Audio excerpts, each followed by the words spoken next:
ஏகனை போற்றி எனையாளும் ஈசனை போற்றி பிரணவத்தின் பொருள் தந்து தகப்பன் சுவாமி என்று பெயர் கொண்ட என் குருநாதா போற்றி ஸ்கந்தவசரணம். இளைஞர்களை எல்லோரும் சுகமாகவும் சந்தோஷமாகவும் இருக்கிறீர்களா? கண்டிப்பாக இருப்பீங்க, இருக்கணும். எல்லோருமே மனசுக்கு நிம்மதியாக வாழ கற்றுக்கலாம். அதுவே வாழ்க்கையின் மிக அருமருந்து. நீங்கள் நம்ம சேனலுக்கு புதிய பார்வையாளராக இருக்கீங்க அப்படின்ற கண்டிப்பாக நம்ம சேனலுக்கு ஒரு சப்ஸ்கிரைப் பண்ணி. இந்த பதிவில் நம்ம என்ன பேச போகிறோம் அப்படின்னு பார்த்தோம்னா, ஆன்மக்காரகன் ஆத்மக்காரகன் அப்படின்னு சொல்லக்கூடிய சூரியனை பற்றி தான் பேச போகிறோம். சூரியன் ஒரு ஜாதகத்தில் எப்படி இருக்கணும், எப்படி இருக்கக்கூடாது அப்படிங்கிறத பார்க்க போகிறோம். அதேமாதிரி அந்த சூரியனால் வரக்கூடிய பிரச்சனைகள் என்னென்ன, உடம்புக்குள்ள வாழ்க்கையில் உறவுகளில் என்னென்ன பிரச்சனைகள் அப்படிங்கிறதையும் நம்ம பார்க்கணும். சூரியன் பொதுவாக இது கதிரோன், வெய்யோன், அதேமாதிரி ஒழியோன், கதிர், ஞாயிறு அப்படின்னு பல பேர்களில் இந்த சூரியனை அழைப்பது வழக்கம் ஜோதிட சாஸ்திரத்தில். இதெல்லாம் நம்ம மூல நூல்களில் இருக்கக்கூடிய பாடல்களுக்கு தகுந்த மாதிரி வெய்யோன்னு அழைப்பாங்க, அதை பகலோன்னு சொல்லுவாங்க. இது மாதிரி பல இடங்களில் வரும். ஆனாலும் முக்கியமாக இருக்கக்கூடிய ஒரு பெயர் அப்படின்றது ஆன்மக்காரகன் அப்படின்னு நம்ம இருப்போம். அப்போ ஒரு ஜாதகருக்கு தனது ஆன்ம பலத்தை கொடுப்பவன். ஒரு ஜாதகர் திடமான சிந்தனையில் இருக்காரா, அல்லது திடமான ஒரு முடிவை எடுப்பாரா, அல்லது திடமான ஒரு நடத்தையில் இருப்பாரா அப்படிங்கிறதெல்லாம் தீர்மானம் பண்ணக்கூடியது அப்படின்றது சூரியன் தான். அப்போ சூரியன் 2 மணி நேரத்துக்கு ஒரு லக்கணத்தை கொடுப்பான். காலையில் 6 to 8க்குள்ளே. இன்றைக்கு இந்த மாதம் 6:30 மணிக்கு சூரிய உதயம் ஆகுது. அப்போ அந்த 6:30 மணிக்கு சூரிய உதயம் அப்படின்னு சொல்லும்பொழுது இன்றைக்கு தமிழில் 17 தேதி ஆகுது அப்படின்னா அந்த 17ஆவது டிகிரியில் லக்கண புள்ளி உதயமாகும். மாதம் இப்போது மார்கழி மாதம் அப்படின்னா தனு ராசியில் 17ஆவது டிகிரியில் அந்த லக்கண புள்ளி உதயமாகும். 6:30 மணிக்கு பிறக்கிற குழந்தை 6:45, 7, 7:45, 8, 8:45 இந்த மாதிரி 6:30 மணிலேருந்து 8:30 மணி வரைக்கும் பிறக்கிறவங்களுக்கு அந்த தனுசு ராசியில் 17 டிகிரியிலிருந்து தாண்டி மகர ராசிக்கு ஒளியாந்துவர் லக்கணம் வந்துடும். அப்போ லக்கணத்தை தீர்மானிக்கக்கூடியவன் சூரியன். நீ எந்த லக்கணத்தில் பிறக்கணும், என்ன கர்மாவை வாங்கிட்டு வந்திருக்க, அந்த கர்மாவை நான் எந்த லக்கணத்தில் வச்சு உனக்கு கிரகங்களை நான் அமைச்சு தர்றது அப்படிங்கிறத தீர்மானம் செய்யக்கூடியவன் சூரியன். அதனால் அந்த ஜோதிட சாஸ்திரத்தில் மிக மிக மிக மிக மிக மிக முக்கியமான கிரகமாக சூரியன் இருக்கக்கூடிய ஒரு காரணம். அவர் நடுவில் இருப்பார், நடுவர் நாயகம் அப்படின்ற மாதிரி. இந்த பக்கம் ஒரு அணி, இந்த பக்கம் ஒரு அணி, சுக்கிர அணியும் குரு அணியும் அப்படின்னு சொல்லக்கூடிய 2 குருமார்களுடைய அணிகள் இருக்கும். நடுவில் ஒரு தலைமை பதவியில் இருக்கக்கூடியவராக இருக்கக்கூடியவர். ஏன்னா 2 மணி நேரத்தில் மாற்றிக்கூடிய தலைவரத்தை மாற்றிவிடுவான். இப்போது 3ஆம் இடத்துல சனியை வச்சு, 5ஆம் இடத்துல குருவை, 5ஆம் இடத்துல சுக்கிரனை வச்சு, 7ஆம் இடத்துல குருவை வச்சு, 9ஆம் இடத்துல புதனை வச்சு, இந்த மாதிரியான ஒரு சுப கிரகங்களையும் சுப இடங்களையும் வச்சு முடிவு செய்யக்கூடியவன் சூரியன் தான். லக்கணத்தை மாத்தினா வேலை முடிஞ்சு போச்சு. ஒன்றும் லக்கணத்துக்கு முன்னாலேயோ பின்னாலேயோ உட்காந்தாலும் வேலை முடிஞ்சு போச்சு. அப்போ இந்த ஒரு ஜாதகரை ஆன்ம பலம் உள்ளவனாகவும் திடமான சிந்தனை உள்ளவனாகவும் எதையும் தீர்க்கமாக யோசிக்கக்கூடியவனாகவும் ஆணித்தரமாக முடிவெடுக்கக்கூடியவனாகவும் செய்யக்கூடியவன் தான் சூரியன். அப்போ அந்த சூரியன் ஒரு ஜாதகத்தில் வலுவாக இருக்கும் பொழுது ஜாதகர் திடமான சிந்தனையோடு இருக்கிறதுக்கான வாய்ப்புகள் இருக்குது. சிம்ம லக்கணமாகவே இருக்கும். லக்கணத்துக்கு 6ல் போயிட்டு சூரியன் மகர ராசியில் உட்காந்தாலோ, அல்லது லக்கணத்துக்கு 8ல் போயிட்டு மீன ராசியில் உட்காந்தாலோ, அல்லது லக்கணத்துக்கு 12ல் கடகராசியில் உட்காண்டாலோ, அந்த ஜாதகர் அப்படின்னு சொல்லக்கூடியவர் சற்று ரொம்ப திடமான மனசில்லை, ஆணித்தரமான மனசில்லை, அல்லது ஒரு முடிவை சட்டுன்னு எடுக்க மாட்டார் அப்படின்ற முடிவுக்கெல்லாம் வர முடியாது. தெளிவாக இருப்பார். ரொம்ப அருமையான தொலைநோக்கு பார்வையோடு இருப்பாங்க. பொதுவாகவே சூரியன் 6, 8, 12 மறைஞ்சாலுமே நல்ல ஒரு தெளிவான சிந்தனையை குடிக்கக்கூடியவனாக இருப்பான். ஆழ்ந்த மனதில் சிந்தனையை அமைக்கி வச்சு தேவையான பொழுது எடுத்து கொடுக்கக்கூடியவனாக இருப்பான். அப்போ சூரியன் எங்கே கெட்டால் நமக்கு அந்த மாதிரியான பிரச்சனைகள் வரும் அப்படிங்கிறத மட்டுமே நம்ம பார்க்கணும். பொதுவாகவே சூரியன் 1, 3, 6, 10, 11 இருந்தால் நல்லது அப்படின்னு சாஸ்திரங்கள் சொல்லுது. 1ஆம் இடத்துல இருந்தால் தான் சூரியன் நல்லவனாக இருப்பானா, அப்போ நல்ல ஒரு திரகாத்திரமான ஆளாக இருக்க முடியுமா அப்படிங்கிறத நம்ம எடுத்துக்க முடியாது. 2ஆம் இடத்துல இருந்தால் கெட்டு போயிடுவானா அப்படின்னு கிடையாது. அப்போ இந்த சூரியனுடைய முழுமையான பாதிப்பு அப்படிங்கிறது எங்கே இருக்கணும் அப்படின்னா, முழுமையாக நீச்சமடைந்து துலா ராசியில் 10 டிகிரியில் நீச்சம் அடைஞ்சிடுவார். அதாவது கன்னியா ராசியில் இருந்து துலா ராசி அப்படின்னு சொல்லக்கூடிய உள்ளே வரும்பொழுது அந்த அவரோகண பாதையில் கிட்டத்தட்ட வந்து அந்த இடத்துல இருக்கக்கூடிய சித்திரை 1 2, அடுத்து வந்து சுவாதி 1 2. சுவாதியினுடைய 2ஆம் பாதத்தில் சூரியன் முழுமையாக நீச்சமடையக்கூடிய ஒரு அமைப்பு.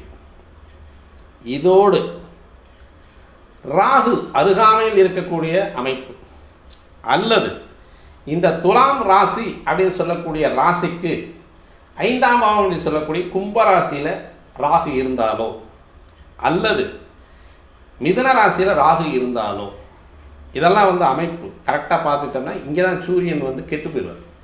முழுமையாக நீச்சமடைந்த சூரியன், சூரியனோடு சேர்ந்த ராகு துளாராசியில் நீச்சமடைகிறார். ராகுவனுடைய 2ஆம் பாதம் சுவாதி நட்சத்திரத்தில் நீச்சமடைகிறார்.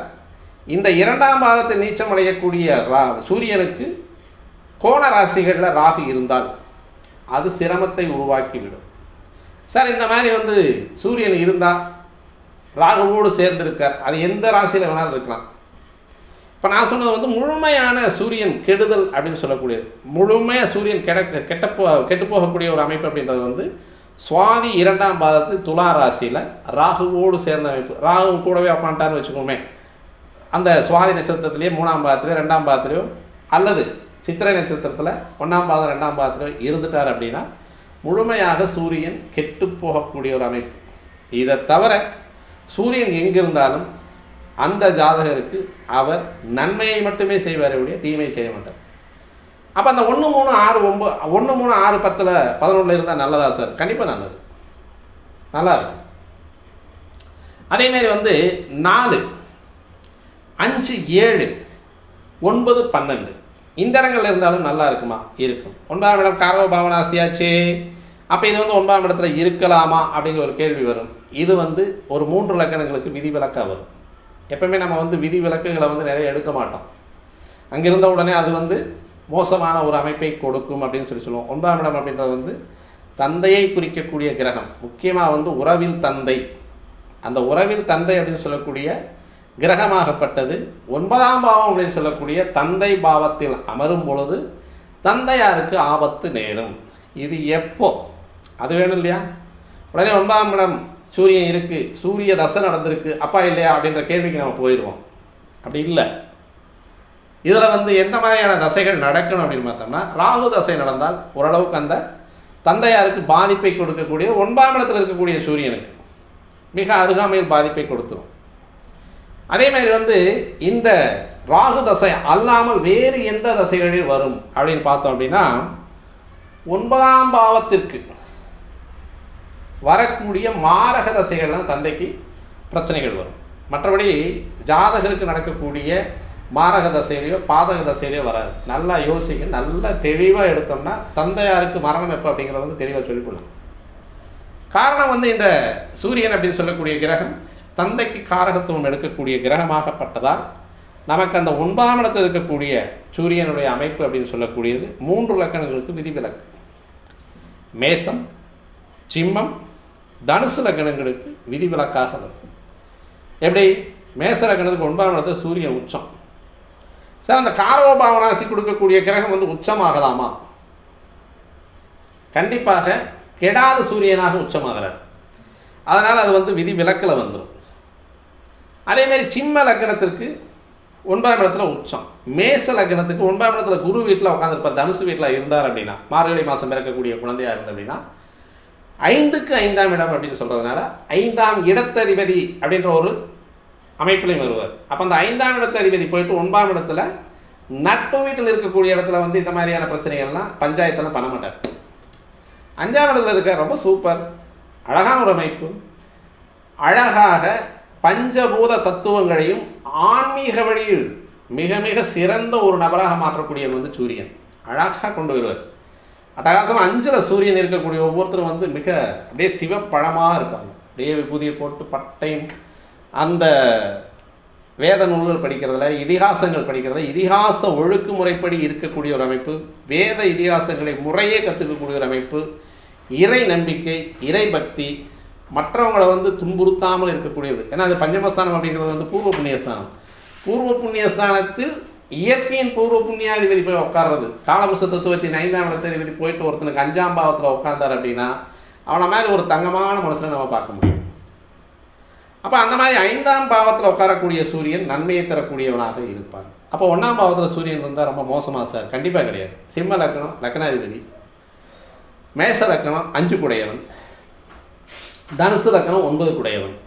சார் மற்ற லக்னங்களில் வந்து சூரியன் இருக்கும்பொழுது பிறக்கக்கூடியவன் எப்படி இருப்பான் அப்படின்னா அருமையான நுண்ணறிவாளி, ஆளுமை திறன் உடையவன், எப்பவுமே வசீகர முகம் கொண்டவன், அழகாக சிரித்து பேச ஒரு அமைதியான முகத்தையும் அழகான முகத்தையும் கொண்டவனாக, பிரகாசமான முகத்தை கொண்டவனாக இருப்பான் எப்பவுமே. ஆனால் இவங்களுக்கு ஒரு விஷயம் என்ன அப்படின்னு கேட்டோம்னா தலைவலி இருக்கும் எப்போவுமே.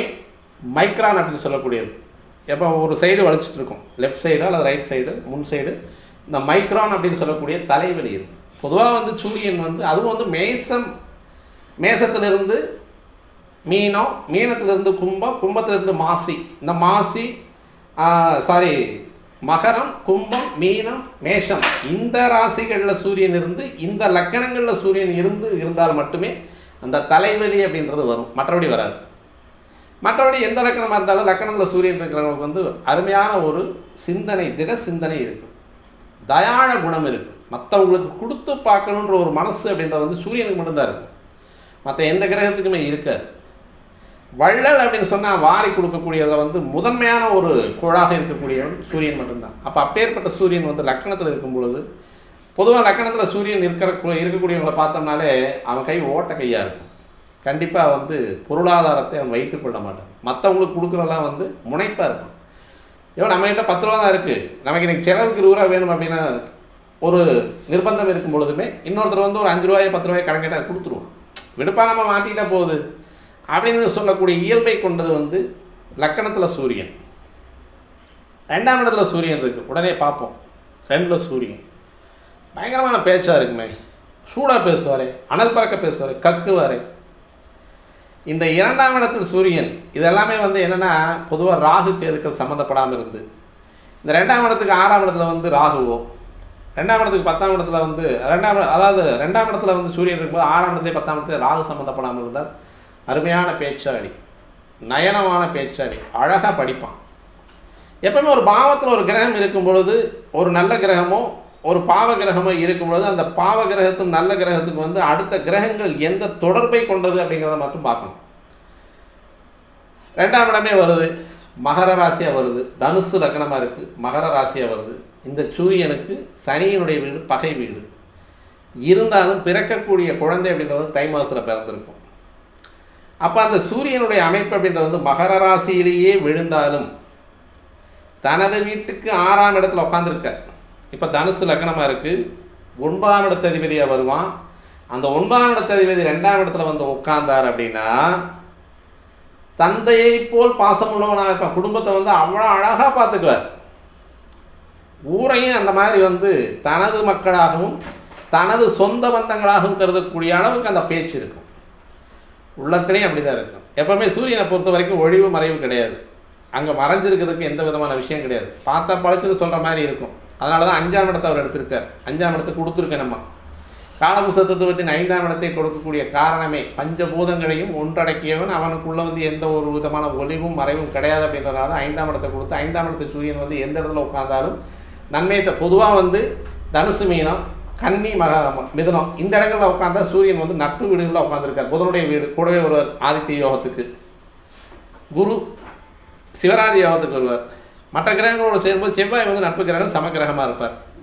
சனி வந்து பகை கிரகமாக இருக்கும். சுக்கிரன் வந்து சமக்கிரகமாக வரும். மற்றபடி சந்திரனோடு வரும்பொழுது அமாவாசையாக இருக்கும். நேர் எதிர்த்து வரும்போது வளர்பிறை சந்திரன் அவர் சுபராயிருவார். மிக மிக அருமையான சுபராயிருவார் சந்திரன். அப்போ இந்த மாதிரியான கிரகங்களோட வந்து மிதுனம், கன்னி, தனுசு, மீனம் இந்த வீடுகளில் சூரியன் இருக்க பிறந்தவர்கள் கண்டிப்பாக ஒரு நல்ல தயாளமான குணத்தையும் நல்ல எதிர்காலத்தையும் தனது வாழ்க்கையை செப்பனிட வாழக்கூடியவர்களாகவும் கண்டிப்பாக இருப்பாங்க. இதில் வந்து எந்த விதமான மாற்றமும் கிடையாது. ஆனால் 2ல் இருக்கும் பொழுது கொஞ்சம் கண்ணுக்கு வந்து பிரச்சனைகளை கொடுப்பார். எப்போவுமே 2ல் சூரியன் வந்து கண்ணில் பிரச்சனைகளை கொடுக்கக்கூடிய ஒரு அமைப்பை தான் கொடுக்கும். அதுவும் வலது கண்ணில் வந்து கொஞ்சம் வந்து தூரப்பார்வையை கொடுக்கக்கூடியவராக இருப்பார். பக்கப்பார்வை நல்லா தெரியும், தூரப்பார்வை வந்து தெரியாது. எப்போவுமே வந்து கொஞ்சம் சிமெண்ட் கண்ணு மாதிரி பார்ப்பாங்க. அதுக்கு வந்து கண்டிப்பாக கண்ணாடி போட்டிருக்கணும். கண்ணாடி போடக்கூடிய ஒரு அமைப்பை கொண்ட ஒரு அமைப்பாக இருக்கும். அதுவும் இரண்டாம் இடமாக துலா ராசியை வந்து கன்னியாரகனுக்கு இரண்டாம் இடமாக வந்தால் தான் இந்த மாதிரி குறைபாடுகள் வரும். ஏன்னா சூரியன் முழுமையாக கெட்டுவர். இந்த சூரியன் முழுமையாக கெட்டதை வந்து கடைசியில் நான் சொல்கிறேன். அது என்னென்ன பிரச்சனைகளை கொடுக்கும், என்னென்ன பாதிப்புகளை கொடுக்கும் அப்படின்னு நம்ம சொல்லுவோம். அதேமாதிரி வந்து ரெண்டாம் இடத்துல இருக்கக்கூடியது வந்து நல்ல கல்வி, தரம், தன்மை, இது எல்லாமே கொடுக்கும். கூடவே இந்த தலைவலியும் கொடுக்கும். எப்படி வந்து லக்கணத்தில் இருக்கும்போது தலைவலி கொடுக்குதோ அதேமாதிரி ரெண்டாம் இடத்துல இருக்கும்போது தலைவலியை கொடுக்கும். கூடவே வந்து அந்த கண் நோயும் கொடுக்கும். பல் வரிசை கொஞ்சம் மாறிடும். இதெல்லாம் வந்து ரெண்டாம் இடத்துல வந்து சூரியன் இருக்கக்கூடிய உடல் அமைப்பு. குணத்தில் எப்படி சார் இருப்பான்? தங்கம். மற்றவங்களுக்கு கொடுக்கறதையும் சரி, தனம் சேர்ப்பதிலும் சரி. ஏன்னா ரெண்டாம் இடம் வந்து தனஸ்தானம்னு சொல்லி சொல்லுவோம், வாக்குஸ்தானம் அப்படின்னு சொல்லுவோம். அடுத்தவங்க சபையை கட்டி போடக்கூடிய அளவுக்கு வாக்கு வன்மை இருக்கும். தெளிவான முறையில் நியாயமான முறையில் பேசுவாங்க. வாக்கு வன்மையின் உடனே எல்லாத்தையும் அதட்டி பேசுகிறது. நியாயமான முறையில் தன்மையான முறையில் பேசக்கூடிய நபராக இருப்பார். சிறு சிறு உபாதைகள் அப்படின்றது வந்து கண் நோய், பல்லு வந்து அடிக்கடி கீழே விழுந்துடும். இது சந்திரன் கெட்டாலும் விழுகும். சந்திரன் 8ல் மறைஞ்சிடறார், 6ல் மறைஞ்சிடறாரு கூட பல்லு வந்து நோவு. ஏன்னா பல்லு அப்படின்னு சொல்லக்கூடிய சந்திரன் தான். அப்போ வந்து அந்த கால்சியத்தை கொடுக்கக்கூடியவன் சூரியன். அப்போ அந்த சூரியன் வந்து துலா ராசியில் கன்னியா இருக்கிற மாதிரி இருந்தால் அந்த பல்லெல்லாம் பிரச்சனை வரும், கண்ணெல்லாம் பிரச்சனை வரும். மற்றபடி பிரச்சனை வர்றதுக்கு வாய்ப்புகள் கிடையாது. அடுத்து 3ஆம் இடம் அப்படின்னு சொல்லக்கூடிய இடத்துல 3ஆம் இடம் பொதுவாக சூரியனுக்கு ஏற்றத்தை தரக்கூடிய இடம். ஜெயஸ்தானம், அதாவது வந்து விஜய வீரியஸ்தானம் அப்படின்னு சொல்லுவோம் இல்லையா, தைரியம் வீரியம் அப்படின்னு சொல்லக்கூடியது. பொதுவாக வந்து இந்த 3ஆம் இடத்துல இருக்கக்கூடிய சூரியனுக்கு வந்து இளைய சகோதரர்கள் கருத்து வேறுபாடுகள் எப்போவுமே இருக்கும். அது வந்து கொஞ்சம் இது வேகமாக இருக்கும். 3ஆம் இடம் அப்படின்றது வந்து முயற்சி ஸ்தானம் அல்லவா, இடம் மாறுதல், ஒரு நிலையில் இல்லாத ஒரு புத்தியை கொடுத்துட்டே இருக்கும். ஆனாலும் நல்ல ஒரு திடமான ஒரு மனிதனாக திகழக்கூடிய ஒரு அமைப்பை அந்த ஜாதகரை கொடுக்கும். தெளிவான சிந்தனை இருக்கும், உறக்க பேசக்கூடிய தொண்டை இருக்கும். எவ்வளோ நேரம் பேசுனா தொண்டை வந்து வறண்டு போகாது, சழைக்காது. எவ்வளோ நேரம் வேணாலும் பேசு, நீ உட்காரு, நானும் பேசுகிறேன், நீயும் பேசுவோம், பேசிக்கிட்டே இரு. மணிக்கணக்கில் கூட பேசலாம். 4 மணி நேரம் ஒரு கச்சேரி பண்ணுறவன், 4 மணி நேரம் மேடை பேச்சாளர்கள், இனிமையாக பேசக்கூடியவர்கள், இனிமையான குரலுக்கு சொந்தக்காரர்கள். கூட வந்து சந்திரன் சேர்ந்தரணும் அல்லது ராகு. இங்கே வந்து ராகு வந்து 3ஆம் இடத்துல இருக்கக்கூடிய சூரியனுக்கு நேர் எதிர்க்க கூட இருக்கலாம். 9ஆம் இடத்துல இருக்கலாம் அல்லது 7ஆம் இடத்துல கூட இருக்கலாம். அந்த 7ஆம் இடத்துல இருக்கக்கூடிய ராகும் 3ஆம் இடத்துல இருக்கக்கூடிய சூரியனை அழகாக பேச வைக்கக்கூடியவனாக இருப்பான். இந்த இடத்துல வந்து சூரியன் கெடமாட்டார். ஏன்னா இந்த திரிகோண ராசிகளில் ராகு உட்காரும் பொழுது சூரியனை கெடுக்கக்கூடிய அமைப்பு இருக்கும். 3ஆம் இடத்தில் சூரியன் இருக்கும் பொழுது ராகு திரிகோண ராசிகளில் இருந்தார் அப்படின்னா அந்த சூரியனை அவர் கெடுப்பதற்கு வாய்ப்புகள் மிக குறைவு. அப்போ அது ஆட்சி சூரியனாக இருக்க, சிம்ம ராசி சூரியனாக கூட இருக்கலாம், மிதுன லக்கணமாக கூட இருக்கலாம். 3ல் சூரியன் இருக்கக்கூடிய, பொதுவாக எல்லா லக்கணங்களுக்கு வந்து 3ல் சூரியன் தான் நன்மை தரக்கூடியவராக இருப்பார். நல்ல முன்னேற்றம், வாழ்க்கையில் தெளிவான சிந்தனை, நல்ல தைரியசாலி, தெளிவான மனம் உடையவர், அடுத்தவங்களை வந்து முன்னேற்றுவதற்கான வாய்ப்பையும் வலிமையும் தரக்கூடிய நபராக இருப்பார். தன்னை செப்பனிடக்கூடிய ஒரு மனிதனாக இருப்பார். இதெல்லாம் வந்து 3ல் இருக்கக்கூடிய சூரியன் ஒரு ராஜ வாழ்க்கையை தரக்கூடிய சூரியனாக இருக்கிறதுக்கான வாய்ப்புகள் நிறையவே உண்டு. 4ஆம் இடத்தில் இருக்கக்கூடிய சூரியன், பொதுவாக 4ஆம் இடத்தில் இருக்கக்கூடிய சூரியன் இது தாய்ஸ்தானம் அப்படின்னு சொல்லக்கூடிய இடத்துல இருக்கக்கூடியது.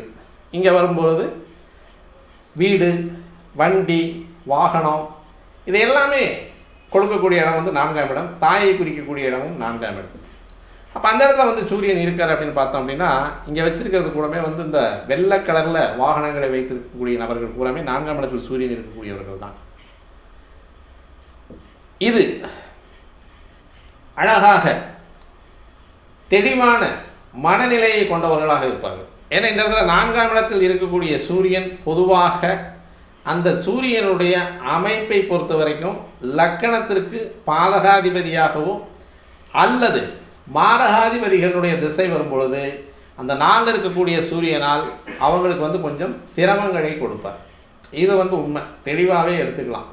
ஏன்னா ஒவ்வொரு இடத்துலையும் வந்து அந்த கிரகங்கள் வரும்பொழுது, அந்த நெருப்பு கிரகம்ன்றது வரும்பொழுது அந்த இடத்தை பாதிக்கக்கூடிய அமைப்பையும் கண்டிப்பாக கொண்டு வரும். எந்த ஒரு கிரகமே எந்த ஒரு பாவத்தில் இருந்தாலும் அந்த கிரகத்தினுடைய தன்மைக்கு தகுந்தாற்போல் நோய்களை கொடுக்கக்கூடிய ஒரு கிரகமாக தான் இருக்கும். அப்போ 4ஆம் இடம் அப்படின்னு சொல்லக்கூடியது மார்பு பகுதி, ஷோல்டர் கொஞ்சம் கீழே வரும், இதய பகுதியும் வரும், நுரையீரல் பகுதியும் வரும்.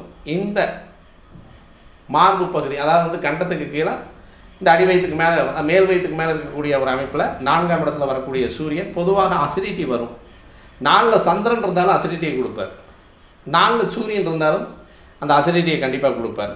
அதே மாதிரி வந்து நுரையீரல் வந்து பிரச்சனை அதிகமாக வராது, இருதய சம்மந்தப்பட்ட நோய்கள் வருவதற்கான வாய்ப்புகள் உண்டு. ஒரு சில நேரங்களில் இருதயத்துக்கு வந்து காரகத்துவம் எடுக்கக்கூடியவன், காரணகத்தாக இருக்கக்கூடியவனும் சூரியன்.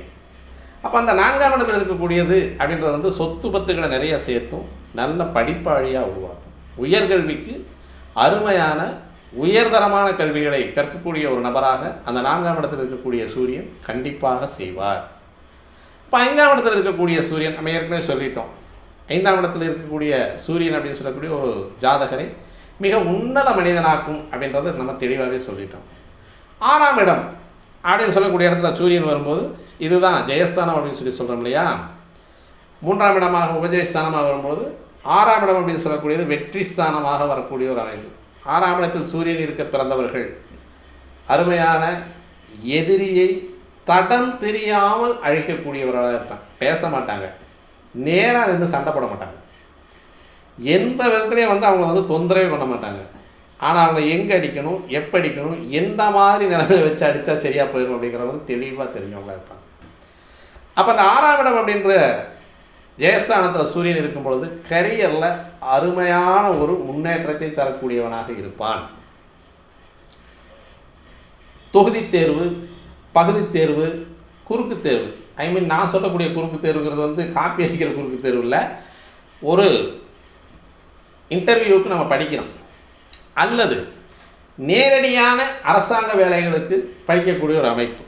அப்போ அந்த நேரடியாக அரசாங்க வேலைகளுக்கு படிக்கக்கூடிய எழுதக்கூடிய தேர்வை தான் நான் குறுக்கு தேர்வு அப்படின்றேன். அது வந்து எப்போவுமே நம்ம அந்த ஓஎம்ஆர் சீட்டில் எழுதுறோம் இல்லையா, அதுதான் நான் சொல்லக்கூடிய குறுக்கு தேர்வு அப்படின்றது. டைரெக்டாக ஒரு யூபிஎஸ்சி, ஒரு civil service, TNPSC, group 2, group 3 இந்த மாதிரியான ஒரு எக்ஸாம் எழுதுகிறவனுக்கு 6ஆம் இடத்துல சூரியன் இருக்கிற ஜெயிச்சிருவான். அதுலேயும் 6ஆம் இடம் வந்து உச்ச சூரியனாக இருக்கான்னு வச்சுக்கோங்களேன். ஒரு விருச்சிக லக்கணமாக இருக்குது, 6ஆம் இடம் உச்ச சூரியனாக இருப்பான். அதேமாதிரி வந்து ஒரு மீன லக்கணமாக இருக்குது, மீன லக்கணத்துக்கு 6ஆம் இடம் ஆட்சி சூரியனாக இருக்கும். இந்த மீன லக்கணத்துக்காரங்களோ விருச்சிக லக்கணத்துக்காரங்களோ இந்த அரசாங்க தேர்வு, அரசாங்கத்துக்கு நேரடியாக நேர்முக தேர்வு அப்படின்னு சொல்லி சொல்கிறோம்ல. இப்போ ஒரு பிஎஸ்சி ஒரு பேச்சுலர் டிகிரி முடிச்சிருக்காங்க, டைரெக்டாக எஸ்ஐ போஸ்ட்டுக்கு எழுதக்கூடியவங்க சூப்பராக இருக்கும். இதை விட வந்து காவல்துறை, இராணுவம் அப்படின்றத காட்டிலும் அதிகாரத்துறை அப்படின்னு சொல்லக்கூடிய நமக்கு இந்த சிவில் சர்வீஸில் வரக்கூடிய எக்ஸாம்லாம் வந்து 6ஆம் இடம் உச்சமான சூரியனாக இருக்கும் பொழுதும், அதேமாதிரி 6ஆம் இடத்தில் ஆட்சி சூரியனாக இருக்கக்கூடிய ஜாதகர்கள் வந்து அந்த எக்ஸாம் எழுதுறாங்கன்னா கண்டிப்பாக அதை பாஸ் பண்ணிடுவாங்க. அப்போ அந்த 6ஆம் இடம் அப்படின்னு சொல்லக்கூடியது கரியர் ஒரு ஸ்டெப் தூக்கி வைக்கக்கூடிய ஒரு அமைப்பை கொண்டவராக சூரியன் இருப்பார். அப்போ இந்த இடத்துல வந்து 6ஆம் பாவம் அப்படின்றது வந்து மேல் வயிற்றுக்கு கீழே அடிவயிறு வந்து, அதாவது வந்து ரீப்ரொடக்ஷன் ஏரியா அப்படின்னு சொல்லக்கூடியது, மறு உற்பத்தி ஏரியாக்கள் அப்படின்னு வந்து சக்தி உருவாகக்கூடிய இடம் அந்த இடம். அந்த சக்தி உருவாகக்கூடிய இடத்துல வந்து சூரியன் இருக்கக்கூடிய அமைப்பு அப்படின்றது வந்து மிக ஒரு தெளிவான அமைப்பை கொடுக்கக்கூடியவனாக இருக்கும். நல்ல சிந்தனையாளனாகவும் நல்ல தர்ம சிந்தனை உடையவனாகவும் இருக்கக்கூடிய ஒரு அமைப்பை கொண்டவன் வந்து 6ஆம் இடத்தில் இருக்கக்கூடிய சூரியன். 7ஆம் இடம் அப்படின்னு சொல்லக்கூடியது நாபி பகுதி வரும், அதாவது வந்து ஜனன உறுப்புக்கு மேலே இந்த உற்பத்தி உறுப்புகளுக்கு கீழே, அதாவது வந்து சென்டர் பகுதி, அதாவது தொப்புள் பகுதின்னு சொல்லுவோம்னு வைங்களேன். அந்த தொப்புள் பகுதி அப்படின்னு சொல்லக்கூடிய இடத்துல 7ஆம் இடம் அப்படின்னு சொல்லக்கூடிய இடத்துல சூரியன் இருக்கும்போது இது வந்து கேந்திரங்களில் வரக்கூடியது. 1 கேந்திரம், 4 கேந்திரம், 7 கேந்திரம், 10 கேந்திரம். கேந்திரங்களில் சூரியன் வந்தால் மிக, அதாவது வந்து அவங்க குலதெய்வமும் இன்னவித தெய்வங்களும் அவங்க வீட்டுக்குள்ளே வந்து லக்ஷ்மி கடாட்சமாக வாசம் செய்வாங்க அப்படிங்கிறத வந்து 1, 3, 6, 10, 11 சூரியன் இருந்தால் அந்த அமைப்பில் இருப்பாங்க அப்படின்னு சொல்லுது. இப்போ 7ஆம் இடம் அப்படின்றத நம்ம பார்த்த உடனே 7ஆம் இடத்துல சூரியன் இருக்குது, இவங்களுக்கு வந்து கல்யாண வாழ்க்கை அப்படிங்கிறது வந்து கொஞ்சம் சிரமமாக இருக்கும் அப்படின்னு நம்ம சொல்லிடுவோம் இல்லையா. பொதுவாக வந்து இப்போ நான் சொன்ன கருத்துக்கள்லேயே வந்து 2ஆம் இடம், 5ஆம் இடம் இதெல்லாம் வந்து சூரியன் இருக்கிறது வந்து இது வந்து என்ன மாற்றி சொல்லிட்டு இருக்காரு அப்படின்னு சொல்லுவாங்க. ஆக்சுவலாக வந்து நம்ம விதிகளை மட்டுமே நிறைய எடுத்துக்கிறோம், விதிவிலக்குகள் நம்ம எப்போவுமே பார்க்குறது இல்லை. இங்கே செவ்வாய் தோசை அப்படி தான் கொண்டு வரோம். நம்ம 2, 4, 7, 8, 12 வந்து செவ்வாய் இருக்க தோசம் தூக்கி வீசு ஜாதகத்தை வேலை முடிஞ்சு வச்சு பல பேர் கல்யாணம் இல்லாமல் இருக்கான், நிறைய பேர் கல்யாணம் இல்லாமல் இருக்காங்க. செவ்வாய் தோசம்னா என்னென்ன தெரியாமல் அந்த தோஷம் அப்படின்னு சொல்லிடுறது. பொதுவாகவே வந்து கிரகம் தோஷம் அப்படின்னா அந்த கிரக தோஷம் எப்படி இருக்குன்றது முதல்ல நம்ம தெரிஞ்சுக்கணும். சரி, அது ஒரு டாபிக் தான், நம்ம செவ்வாய் தோஷமாக தனியாக கொடுத்துடலாம். அது மாதிரி 7ஆம் இடத்துல இருக்கக்கூடிய சூரியன் அப்படின்னு சொல்லக்கூடியவர். இப்போ ஆக்சுவலாக வந்து சிம்ம ராசியில் சூரியன் இருக்கார். கும்ப லக்னமாக இருக்கும்பொழுது 7ல் வந்து ஆட்சி சூரியன் அவர். என்ன கல்யாணத்துக்கு பின்னால் வந்து அவங்களுடைய வாழ்க்கை முறை அப்படியே தலைகீழாக மாறும். இட் மீன் எப்படி தலைகீழாக மாறும் அப்படின்னா, அது வரைக்கும் வந்து இவருக்கு வந்து ஒரு துறை கிடைக்காம இருக்குது. அதாவது படகுத்துறையில் வந்து அதாவது அலை பாய்ந்து கொண்டு இருக்கும் படகு போல் வாழ்க்கை போயிட்டே இருக்கும். எதில் நம்ம நிற்கிறோம், எந்த இடத்துல நிற்கிறோம், நாம் எப்படி இருக்கோம் அப்படிங்கிறது தெரியாமல் போயிட்டு இருக்கக்கூடிய ஒரு மனிதனுக்கு ஒரு ஜாதகம் இருக்குது. அது ஆண் ஜாதகமாக இருந்தாலும் சரி, பெண் ஜாதகமாக இருந்தாலும் சரி, 7ல் சூரியன் இருக்கும் பொழுது திருமணம் அப்படின்றது நடந்தது அப்படின்னா அதற்கு பின்னால் அவங்க வாழ்க்கை வந்து பல மடங்கு முன்னேற்றமான வாழ்க்கையை கொண்டு போகக்கூடிய ஒரு வாழ்க்கை பாதையை தரக்கூடியவன் 7ல் இருக்கக்கூடிய சூரியன். கல்யாணம் ஆகிறது கொஞ்சம் லேட்டாகும். அதை மட்டும் 7ஆம் இடத்துல இருக்கக்கூடிய சூரியனை மட்டுமே நம்ம வச்சு முடிவு பண்ண போகிறதில்ல. 7ஆம் இடத்து அதிபதி எப்படி இருப்பான், அந்த 7ஆம் இடத்து அதிபதியோடு சுக்கிரன் எப்படி இருக்கான், 7ஆம் இடத்து அதிபதி சுக்கிரன் ஒன்று சேர்ந்துருக்காங்களா, இல்லை இவங்க 2 பேர் ஏதாவது பாவக்கோள்களோட போய் நின்றுருக்காங்க, இதெல்லாம் பார்த்தா நம்ம வந்து சூரியனுக்கு வந்து 7ல் இருக்கும் பொழுது அது திருமணம் தாமதமாகும் அல்லது முன்னாடியே நடக்கும் அப்படிங்கிற சொல்லுவோம். அப்போ அந்த 7ஆம் இடத்தில் இருக்கக்கூடிய சூரியன் அப்படின்னு சொல்லக்கூடியது, அந்த நாபி பகுதியில் இருக்கக்கூடிய சூரியன் அப்படின்னு சொல்லக்கூடியது வெகுஜனத்தை கவரக்கூடியவனாக இருப்பான். எல்லா ஜனத்திட்டையும் வந்து நல்ல ஒரு அருமையான ஒரு விசுவாசியாக இருப்பான். அதே மாதிரி மற்றவர்களும் இவங்களுக்கு வந்து விசுவாசமாக இருக்கக்கூடிய ஒரு அமைப்பு. 7ல் சூரியன் லக்னத்தை பார்த்துருவார். ஆன்மக்காரன் லக்னத்தை பார்க்குறது மிக மிகப்பெரிய ஒரு அருமையான அமைப்பு. லக்னத்துக்கு வந்து 7ஆம் இடத்தை பார்க்குறது, 7லிருந்து லக்னத்தை பார்க்குறது. அப்போ இது ஒரு அருமையான அமைப்பை கொண்ட அமைப்பாக 7ஆம் இடத்தில் இருக்கக்கூடிய சூரியன் திருமணத்திற்கு பின்னால் வாழ்க்கையவே மாற்றியது. தெளிவான முறையில் முன்னேற்றமான வாழ்க்கையை, மிக பொருளாதாரம் அதிகமாகவும், வீடு, மண், மனை, வாசல், வாகனங்களை எல்லாமே நல்ல ஒரு பிள்ளைப்பேர்களை கொடுக்கக்கூடிய ஒரு அமைப்பாகவும் இந்த 7ஆம் இடத்தில் இருக்கக்கூடிய சூரியன் மாற்றி வைப்பான். ஜாதகத்தை தெளிவாக பார்த்துக்கணும். 8ல் சூரியன் இருக்கிறதையும் இதே தான் சொல்லுவாங்க. 8ல் சூரியன் இருக்குது. இந்த 8ஆம் இடத்தில் இருக்கக்கூடிய சூரியனுக்கு திருமணம் அப்படின்னு சொல்லக்கூடியது ஒன்று லேட்டாகும், இல்லை 2 தாரம் அப்படின்னு சொல்லுவாங்க. 7, 8ல் சூரியன் இருந்தாலே பொதுவாக 2 தாரம் அப்படின்னு சொல்லக்கூடிய ஒரு மனப்பான்மை இருக்குது. பட் 8ல் தொழில், அதாவது சூரியன் இருந்தால் அந்த 8ஆம் இடத்து சூரியன் அப்படின்னு சொல்லக்கூடியவன் தொழிலில் வந்து மிக அருமையான நேர்த்தியான பண்புகளையும் முன்னேற்றங்களையும் தரக்கூடியவன். 8ல் ஒருத்தனுக்கு சூரியன் இருந்தது அப்படின்னா அவனை ஜெயிச்சு அடுத்தது எதிர்க்க கடை போடுறவன் எவனாலும் ஜெயிக்க முடியாது. அரண்மனைக்கு எதிர்மனை இருக்க முடியாது. அப்போ 8ஆம் பாவத்தில் இருக்கக்கூடிய சூரியன் நேராக 2ஆம் பாவத்தை கனெக்ட் பண்ணிக்குவார். அப்போ 2ஆம் பாவத்தை சூரியன் பார்க்கக்கூடியது, பொதுவாகவே சூரியன் பார்க்கக்கூடிய இடங்கள் எல்லாமே விருத்தியாகும்.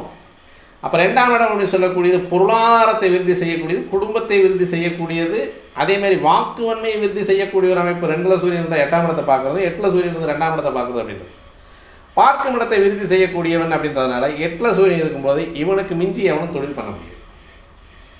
இதை விட இன்னொரு விஷயம், இந்த 8ஆம் இடத்து அதிபதி அப்படின்னு சொல்லக்கூடியவன் இவரோடு சேர்ந்து 6, 8, 12 கூடிய கிரகங்கள் யாராவது ஒருத்தர் மின்களாகி இந்த 6, 8, 12க்குள்ள சூரியனும் அந்த சூரியனோடு சேர்ந்த புதன், இயற்கை 6ஆம் இடத்து அதிபதி அப்படின்னு சொல்லக்கூடியவன், காலபுருஷ தத்துவத்தின் 6ஆம் இடத்து அதிபதியாக புதனோ, 12ஆம் இடத்து அதிபதி அப்படின்னு சொல்லக்கூடிய குருவோ, சூரியன், புதன், குரு, இவங்க 3 பேர் சேர்ந்தாங்கன்னா ராஜயோகத்தை கொடுத்துருவாங்க. எங்கே? வெளிநாடுகள். பொதுவாகவே வந்து 6, 8, 12 கூடிய கிரகங்கள் அந்த 6, 8, 12 மாறி உட்காந்துட்டாங்க அப்படின்னா கண்டிப்பாக தேசாந்திரம் அப்படின்னு சொல்லக்கூடிய நாடு கடத்தப்படுவார்கள் அப்படின்னு சொல்லுவாங்க. இதெல்லாம் நம்ம முன்னோர்கள் வந்து ஜோதிட மூல நூல்கள் எழுதக்கூடிய காலங்களில் நாடு கடத்துவாங்க, தண்டனை கொடுத்து நாடு கடத்தக்கூடிய ஒரு அமைப்பாக இருக்கும். ஆனால் இப்போ அப்படியெல்லாம் கிடையாது. அதுவே வந்து அந்த தோஷம் வந்து யோகமாக மாறிக்கிச்சு. தண்டனை அப்படின்றது வந்து 12 வருஷம் 13 வருஷம் படிக்கிறது, 17 வருஷம் 20 வருஷமும் படிக்க வேண்டியது தான் தண்டனை. இந்த தண்டனையை வாங்கிட்டு வெளிநாடுகளில் போய் நல்லா செட்டில் ஆகிக்குவாங்க. கிரீன் கார்டு வாங்கக்கூடிய அமைப்பில் 6, 8, 12 கிரகங்கள் 6, 8, 12க்குள்ளே மாறி உட்காந்தாங்க அப்படின்னா, அதில் இந்த குரு புதனோடு சூரியன் உட்காந்துட்டார் அப்படின்னா இயற்கையாக காலபுருஷ தத்துவத்தின் 6, 8, 12 கூடையவர்கள், 6 கூடையவன் வந்து புதனும், 12 கூடையவன் குருவும், 8 கூடையவன் செவ்வாயும் சூரியனோடு சேர்ந்து உட்காரக்கூடிய அமைப்பு. இந்த 8ல் உட்காரக்கூடிய சூரியனாக இருந்தாலும் 8லேயே செவ்வாய் இருக்கார் அல்லது குரு இருக்காருன்னு வச்சுக்கோமே. இப்போ இந்த அமைப்பில் இருக்கிறவங்களாம் வந்து வெளிநாடுகளை நிறைய சம்பாதிக்கக்கூடியது. 8ல் சூரியன் செவ்வாய் 2 இருந்ததுன்னா கண்டிப்பாக வந்து தாரதோஷத்தை கொடுக்கும் அப்படின்னு சொல்லுவாங்க. இது வெளிநாடுகளுக்கு போயிட்டால் தாரதோஷம் கிடையாது, இடத்த மாற்றிட்டாங்கன்னா தோஷம் கிடையாது, இருக்க வேண்டியது. ஏன்னா இந்த அவங்க வந்து இந்த மண்ணை விட்டு வெளியே போயிடுறாங்க. அப்போ அந்த தாரதோஷத்தையெல்லாம் கொடுக்க மாட்டாங்க. வாழ்க்கையை உயர்த்தி கொடுக்கக்கூடியவனாக இருப்பான் 8ல் அமரக்கூடிய சூரியன். 9 காரகபாவனாஸ்தி. ஆனால் இது கோண வீடுகளில் ஒன்றா வரக்கூடிய ஒரு அமைப்பு. இது ஒரு 3 லக்னங்களுக்கு விதிவிலக்கு. மேசத்துக்கும் சிம்மத்துக்கும் தனுசுக்கும் விதிவிலக்கு. இதில் 9ல் உட்காரலாம். ஏன்னா இதில் முக்கியமான ஒரு விஷயம் அப்படின்றது உறவுக்கு காரகத்துவம் எடுக்கக்கூடியவன், தந்தைக்கு காரகத்துவம் எடுக்கக்கூடியவன், உறவில் தந்தையாக காரகத்துவம் எடுக்கக்கூடியவன் சூரியன் தான். அப்போ அந்த கிரகம் அப்படின்னு சொல்லக்கூடியது 9ஆம் பாவத்தில் உட்காரும்போது அந்த காரக பாவனாஸ்தியை தருவார் அப்படின்னு சொல்லுவாங்க. இது மேச லக்னத்துக்கு 9ஆம் இடத்துல 5 கூடையவனாக இருக்கான். 5 கூடைய சூரியன் 9ஆம் இடத்துல இருக்கும் பொழுது தனுசு ராசியில் தனது நட்பு வீட்டில் உட்காரக்கூடிய சூரியன் அந்த பழுதை செய்ய மாட்டான். காரகோ பாவனாஸ்தி பாவேஷு தரமாட்டார். சிம்ம லக்னத்துக்கு 9ஆம் இடத்துல உட்காரக்கூடிய சூரியன் உச்சமாயிருவான். சிம்ம லக்னாதிபதியாக போயிட்டு உட்காந்து உச்சத்தை கொடுப்பவனாக இருக்கக்கூடியனால அங்கேயும் அவர் சிம்ம லக்னத்துக்கு அங்கே பழுதை தரமாட்டார். தனுசு லக்னத்துக்கு 9ஆம் இடத்துக்கு ஆட்சியாளனாக தந்தை அப்படின்னு சொல்லக்கூடிய அந்தஸ்தை கொண்ட சூரியன் அந்த இடத்துலயே உட்காரும் பொழுது அங்கேயும் காரக பாவனாசியை தரமாட்டான். மற்ற இடங்களில் இருக்கும் பொழுது தருவான். இதில் இந்த 9ஆம் பாவம் அப்படின்னு சொல்லக்கூடியது எந்த பாவத்தை குறிக்கக்கூடிய பாவமாக வரும் அப்படின்னு பார்த்தோம் அப்படின்னா கும்ப லக்னத்திற்கு 8, 9, அதாவது 7, 8, 9ல் 7ஆம் இடத்து அதிபதி 9ஆம் இடத்துக்கு போய் உட்காரும் பொழுது மட்டும்தான் அந்த காரக பாவனாசிங்கிறத கடுமையாக செய்வோம். அதையுமே கும்ப லக்னத்துக்கு பேசும்போது பேசிக்கலாம். அப்போ இந்த 9ஆம் இடத்துல இருக்கும் பொழுது அந்த காரக பாவனாசி அப்படின்றது மேசம் சிம்மம் தனுசு லக்னங்களுக்கு அவர் செய்யறது கிடையாது. சப்போஸ் கும்ப லக்னத்துக்கு அவர் 9ல் உட்கார்ந்துறார் அப்படின்னா 7 கூடையவனாக உட்கார்றார். உறவுல காரகத்துவம் சூரியனாக உட்கார்றார். பாவகாதிபதியாக 7ஆம் இடத்ததிபதிக்கு கணவனாகவோ மனைவியாகவோ இருக்கக்கூடிய கிரகம் இந்த இடத்துல உட்காருது. இங்கே தான் ரொம்ப அதிகமாக யோசிக்க வேண்டிய ஒரு விஷயம். துலாம் ராசியில் 10ஆம் டிகிரியில் சுவாதி 2ஆம் பாவத்தில் உட்கார்ந்து இந்த இடத்துல 9ஆம் பாவத்தில் உட்கார்ந்துடுற கும்ப லக்னத்திற்கு கும்ப லக்னம் போது ஏற்கனவே கிட்டத்தட்ட சூரியன் 7 கூடையவனாக இருப்பான். 9ஆம் பாவம் அப்படின்னு சொல்லக்கூடியது சுக்கிரனுடைய வீடு துலாம் வீடு. துலாம் வீட்டில் சூரியன் நீச்சமாயிடுவார். நீச்சமான சூரியனோடு ராகு அமரக்கூடிய அமைப்பு தந்தை இல்லாமல் பிறப்பான். 1 பிறக்கும் போதே இல்லாமல் இருக்குது. ஒருவேளை ராகு தசை இருந்தன சுவாதி நட்சத்திரமாக இருக்குது அல்லது சதய நட்சத்திரமாகவும் திருவாதிரை நட்சத்திரமாக இருக்கும் பிறக்கும் போதே அப்பாவை எடுத்து தான் பிறப்பான். இல்லை தனுசு மூலத்தில் பிறந்தாலோ அல்லது சிம்ம மகத்தில் பிறந்தாலோ மேச அசுபதியில் பிறந்தாலோ அல்லது கடக ஆயுதத்தில் பிறந்தாலோ அல்லது கேட்டை விருச்ச கேட்டையில் பிறந்தாலோ அல்லது மீன ரேவதியில் பிறந்தாலோ இந்த மாதிரி இந்த அமைப்பில் இருக்கக்கூடியது ராகுவோடு சேர்ந்த சூரியனாக துலாம் ராசியில் சுவாதிசாரத்தில் ராகுவோடு இணைந்தது. இந்த இடத்துல ராகு மிதுன ராசியில் ராகு, ஆக்சுவலாக கும்பராசியில் ராகு. கும்பராசியில் ராகு இருந்து 9ஆம் இடத்துல ராகுவை தொடர்பு கொண்ட சூரியனாக கருகிப்போன சூரியனாக இந்த இடத்துல நீச்சமான சூரியனாக இருக்கும் பொழுது தந்தைக்கு உபாதையை கொடுப்பார். கண்டிப்பாக அந்த இடத்துல 9ஆம் இடம் அப்படிங்கிறது அங்கே தான் பாதிக்கும். எப்போவுமே ஒரு கிரகம் எங்கே பாதிக்கும் அப்படின்னா அவனுடைய நீச்ச வீட்டில் முழுமையாக சூரியனோடு ஆகர்ஷணம் செய்யக்கூடிய கிரகங்களாக இருக்கும்போது சூரியன் மற்ற கிரகங்களை ஆகர்ஷணம் பண்ணிக்குவான். அவன் அஸ்தங்க தோஷத்தை உருவாக்கிடுவான். சூரியனை கிரகண தோஷத்துக்கு உருவாக்குவோம் ராகு. அப்போ இந்த ராகு திரிகோண வீடுகளில் தொடர்பு கொண்டு அந்த ராகு கூட பாதிக்கக்கூடிய சூரியனாக துலா ராசியில் இருக்கும் பொழுது கும்பலக்கணமாக இருக்கும் பொழுது கும்பலக்கணத்துக்கு 9ல் சூரியன் மறைஞ்சு ராகுவோடு சேர்ந்தால் கண்டிப்பாக தந்தை இல்லாமல் பிறக்கக்கூடிய குழந்தைகளாக இருப்பார்கள். அல்லது நான் மேலே சொன்ன மேசம் அசுபதி, மீனம் ரேவதி, சிம்மம் மகம், கடகம் ஆயில்யம், விருச்சகம் கேட்டை, தனுசு மூலம் இதில் பிறந்தாங்கன்னாலும் இந்த 9ஆம் இடத்துல இருக்கும் பொழுது அந்த 9ஆம் இடம் இல்லை இந்த சுவாதி நட்சத்திரத்தில் இருக்கும்போது இந்த பிரச்சனைகளை கொடுப்பார். சூரியன் அந்த ராசியில் இருக்கும் பொழுது 9ஆம் இடம் அப்படின்னு சொல்லக்கூடிய காரக பாவனாசியில் இல்லைனாலும் இந்த இடத்துல சூரியன் கெட்டு போயிட்டால் அதுவும் இந்த ஜாதகருக்கு 9ஆம் இடத்து அதிபதிக்கு பாதக தசை நடக்கும் பொழுது இந்த கடுமையான ஒரு பாதிப்புகளை தரும். அப்போ அந்த 9ஆம் இடத்துல மேச சிம்ம தனுசு லக்னங்களுக்கு அந்த காரக பாவனாசியை தரமாட்டாங்க. சரி, 10ல் இருக்கக்கூடிய சூரியன் என்ன அமைப்பை கொண்டவனாக இருப்பான்? 10ல் எப்பவுமே தொழில் ராஜா தான். ஸ்தான பலம் அப்படின்னு சொல்லுவோம் அந்த இடத்துல. சூரியனுக்கு அந்த இடத்துல ஸ்தான பலம். இங்கே எங்கன்னா சிம்ம ராசியில் இருக்கக்கூடியவன் ஆட்சி சூரியன், மூலத்திரிகோணம் அப்படின்னு சொல்லுவோம். மேசத்தில் இருக்கக்கூடியவன் வந்துட்டு உச்சம், அதிகபட்சம் 75% வந்து மார்க் வாங்குவார். இங்கே வந்து மேசராசியில் உச்ச சூரியன். ஸ்தான பலத்தில் உட்கார்றாரு பாருங்க 10ஆம் இடத்துல. அந்த 10ஆம் இடத்துல இருக்கக்கூடிய ஸ்தான பலத்தில் இருக்கக்கூடிய சூரியன் 100%லேருந்து 125% வந்து பலமுள்ள சூரியனாக இருப்பான். ஒருவேளை இந்த 10ஆம் பாவமாக கிட்டத்தட்ட எங்கே வரும், மகரத்துக்கு வந்து 10ஆம் பாவமாக இந்த இடத்துல வந்து ஸ்தான பலமாக வரக்கூடிய சூரியனாக இருப்பான். மகர லக்னத்திற்கு 8 9 10 போயிட்டு துலா ராசியில், நான் இப்போ 9ஆம் இடத்துக்கு சொன்ன மாதிரி துலா ராசியில் நீச்சமான சூரியனாக இருக்கும் பட்சத்திலும் அவர் அந்த ஸ்தான பலத்தை அடைந்து 50% பலமிக்க சூரியன் நீச்சமாகிறார் அந்த இடத்துல முழுமையாக. அப்போ அந்த இடத்துல வந்து கொஞ்சம் ஜாக்கிரதையாக பார்க்கணும். 10 டிகிரியில் இருக்காரா, 10 டிகிரி விட்டு தாண்டி 15 18 19 அல்லது 25 டிகிரிக்கு வந்துட்டார் அப்படின்னா அந்த நீச்ச பகுதியிலிருந்து வெளியே வந்துட்டார். சுப கோள்களின் பார்வை குரு பார்த்துறார். அல்லது இந்த இடத்துல இருக்கக்கூடிய சூரியனுக்கு நேர் 7ஆம் இடத்துல வந்து சந்திரன் இருக்கார். இப்போ சூரியன் வந்து வலுவான சூரியன் ஆயிடுவார். மகர லக்னத்துக்கு 10ல் வந்து ஸ்தான பலத்தில் இருக்கக்கூடிய சூரியன் நீச்ச சூரியனாக இருந்தாலுமே பலமாயிடுவார்.